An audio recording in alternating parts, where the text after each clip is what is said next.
Hello everyone, আসসালামু আলাইকুম। আজকে আমি এই বক্স দুইটা দিয়ে একটা পেন হোল্ডার টাইপ বানাবো। তো তার জন্য ফার্স্টে আমি যে পেস্টের প্যাকেটটা ছিল সেটাকে আমি কেটে নিচ্ছি মাঝখান দিয়ে। একটা ছোট একটা একটু বড় হয়েছে, ওটা সমস্যা নাই। দেন আমি সামনের পার্টটাকে কেটে নিব। দেন সাইডের থেকে আমি একটা কার্ড লাগিয়ে নেব। এবার আমি বক্সটাকে একটা ডিজাইন পেপার অথবা প্যাটার্ন পেপার দিয়ে আমি বক্সটাকে কোট করে নিচ্ছি। এবার বাকি যে পেস্টের বক্স ছিল সেটাকেও আমি কাগজ দিয়ে কোট করে নিব। দেন আমি পেস্টের দুইটা বক্সকে বড় বক্সটার সামনের সাথে অ্যাডজাস্ট করে নিব। তো এটা এখন করা শেষ। আমি ভিতর থেকে এবার একটা হার্ডবোর্ড দিব।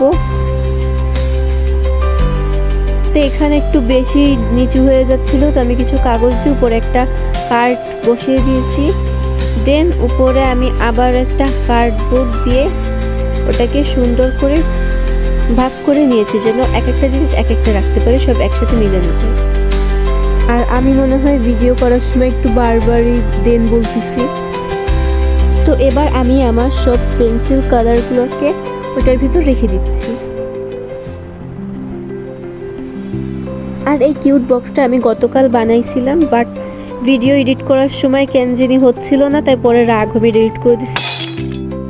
এটা আমি কস্টেপের ভিতরে রোল দিয়ে বানানো হয়েছে। আর এটা কেমন হয়েছে সবাই কিন্তু জানাবা, সাথে আমার পেন হোল্ডারটাকে। আর এটা হচ্ছে আমার টেবিল, যেখানে আমি অনেক সুন্দর করে সব কিছুকে সাজাই রাখছি। সামনে সামনে দেখতে বেশি ভালো লাগে, ভিডিওতে সব কেমন জানি অনেক গ্যাদারিং হয়ে যায়। আর আগে আমার এইগুলো সব এই সাইডে ছিল, আমি পরে আবার এই সাইডে সব নতুন করে সাজিয়ে নিয়েছি। তো সবাইকে আল্লাহ হাফেজ, বাই বাই।